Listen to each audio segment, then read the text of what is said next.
So you want to be an alpha and Gigashad based player, but you're not really talented, intelligent, or interesting enough to play a class that's actually contributing to the raid effort. But what you do have is a Cataclysm expansion subscription that's ticking away monthly and crippling need to prove yourself in fields nobody actually cares about.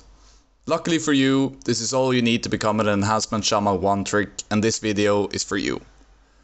I accidentally stumbled upon this plague that is enhancement shami back on Wrath private servers, and I decided fuck it. I'm so deep into this sunk cost fallacy, I might as well just keep digging in Cataclysm despite all of the warning signs. Where other WoW players may see a warning sign, I see a chance to prove my worth. The expansion tailing Cataclysm is supposedly Panda Land, originally released in 2012, coincidentally aligning with the Mayan death calendar.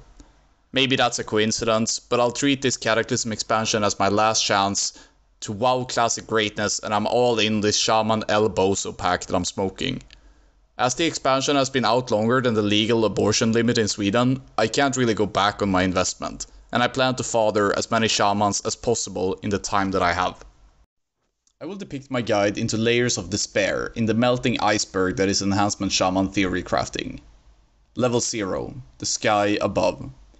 Before I talk about enhancement shaman, let's quickly talk about our place in the raid composition.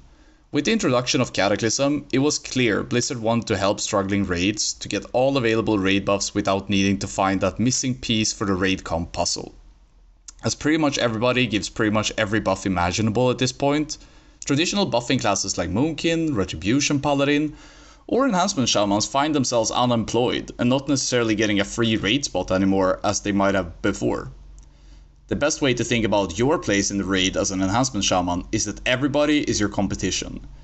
You're trying to steal a raid spot from whoever might be the easiest prey, so get your apex predator mindset cause you're gonna need it. The basics. Enhancement shamans offer S-tier sustained AoE damage with improved Lava Lash and Fire Nova combos, without the reliance of on-use damaging increasing cooldowns like other classes. Enhancement Shaman can Agent Orange the living F out of any group of enemies you encounter. We also have little to no loot competition, as armor specialization now forces us to stick to melee items for the most part. Stat priority in Cataclysm is much more straightforward than previous expansions as an Enhancement Shaman.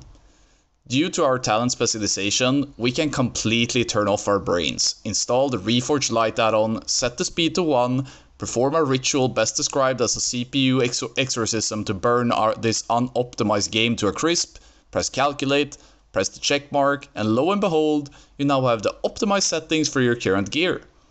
Our rotations is actually best described as a priority list, as abilities have different cooldown lengths, they will line up differently throughout the fight. So as long as your priorities are somewhat correct, you will be doing okay. The best racial choices are Orc and Draenei. You can just sim this. The best professions are engineering and anything. I will be playing with leatherworking because of Drums of Speed providing me with the extra movement speed to help me reach my targets faster, thus giving me more uptime. The sweat begins. Enhancement Shaman AoE rotation is all about optimizing Fire Nova CD usage and spread your Flame Shocks as a second priority. Every other ability you have becomes redundant, even Chain Lightning can best be seen as a sidekick or a filler. If you use Chain Lightning but that ends up delaying your next Flame Shock or Fire Nova, you should not have done that Chain Lightning. This is how we AoE. Flame Shock, Lava Lash, Fire Nova, Unleash Elements, Fire Nova, Flame Shock, and then do whatever comes off CD. This opener, preferably with Flame Shock on the tank's current target on the pull, will result in Armageddon-like AoE if there's more than 7 targets. While gearing an Enhancement Shaman is really easy in this expansion, the best answer to single gear choices is sim it. Go to the sim webpage, press the sim, swap a piece, repeat. Just make sure your reforging is up to date so you can meet certain caps, for example for spell hit. Let's talk a little bit more about single target rotation, as you're now beginning your journey down the layers of the Enhancement Shaman Inferno.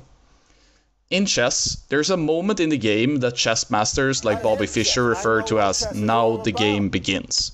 This was past the point of memorization and strategy, where you need to be creative and see new ways to solve the puzzle. Luckily for you and I, World of Warcraft enemy NPCs are far more predictable than the opponent is in chess, and we can use the same mindset as Bobby to divide our gameplay into 3 different qualities that you as an enhancement shaman DPS must excel in: memorization, pre-arrangement, and creativity. This early on into the iceberg, let's just talk about pre-arrangement, the standardized part of enhancement shaman DPS. Before the pull starts, we do this sequence. You have 2 pieces of tier 10 equipped. You cast Shamanistic Rage. The add-on item rack should then swap to the real gear, your normal gear, while keeping the 12% damage buff for the opener. You use a pre-pot, the Tolvir Agi potion, and you use Nitro Boots to reach the boss quickly unless you're really gonna need it throughout the fight. Once you reach the boss, we can still call this part pre-arrangement. It's standardized. You unleash elements as you run in, you flame shock, you drop your searing totem single-handedly. It shortens the GCD compared to doing a call of elements.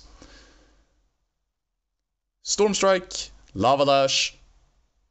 This part is extremely standardized. If you ever want to know the exact values of prioritizing X ability over Y ability at this point, you should head over to the sim. Hit the rotations tab, APL, and move abilities up and down the sim's priority. You can watch as the DPS numbers change on the left side of your screen and make up your mind regarding which abilities you must never miss to prioritize, and which ones that honestly doesn't matter as much, as long as your decision making is fast and you don't delay your casts. Oh, and before I forget, you should always use Earth Elemental. It is a slight DPS increase, but only use the global to summon it if everything else is on cooldown. Fire Elemental on the other hand is still not quite figured out when it comes to single target. I personally only use it if there's 2 or more targets. Hey guys, editorial Anfall here. I was planning to do, and I have the materials to do, every single layer of the enhancement shaman iceberg in Cataclysm. But now that I'm sitting and editing it, I'm wondering if you guys even appreciate this type of video.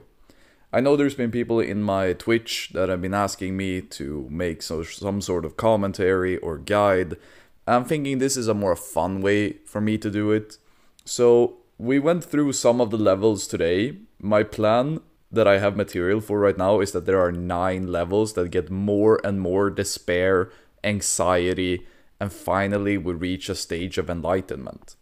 So these first layers of the iceberg we concluded today, I think is pretty well encompassing for most people that wanna learn how to play enhancement shaman. But the following video that I plan to make after this one is gonna be about the really nitty gritty about playing enhancement shaman.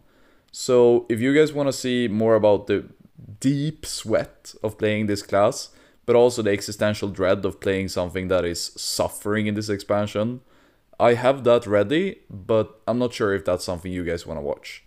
Anyway, I'll end the video here, and if you wanna ask me things specifically, I'm online on Twitch many times of the week, and until next time, I'm out. Ciao!